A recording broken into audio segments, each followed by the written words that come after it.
I'm Atra El-Nashar in Washington. President Trump ending his 4-day trip in the Middle East with two major announcements: that his administration has presented Iran with a proposal to slow down their nuclear program, and calling for a one-on-one meeting with Russian President Vladimir Putin.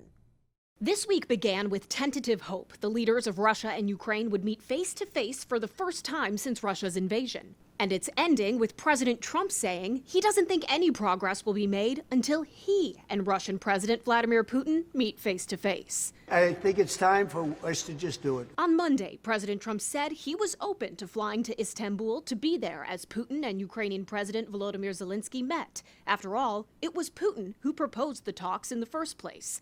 Zelensky committed immediately. Putin, a no-show. Are you putting to call Vladimir Putin? How do you think you can get those talks on track? We have to meet. He and I will meet. I think we'll solve it, or maybe not, but at least we'll know.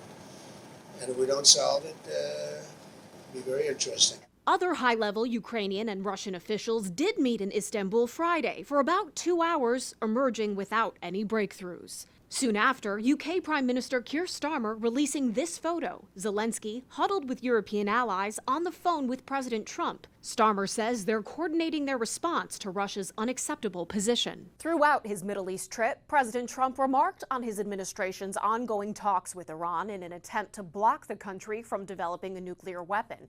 In heading back to Washington on Air Force One Friday, the president said his team presented the Iranians with a proposal. They have a proposal, but more importantly, they know they have to move quickly, or something bad's going to happen. A few hours later, Iran's foreign minister posted, Iran has not received any written proposal from the United States, whether directly or indirectly. In the meantime, the message we and the world continue to receive is confusing and contradictory. You feel urgency?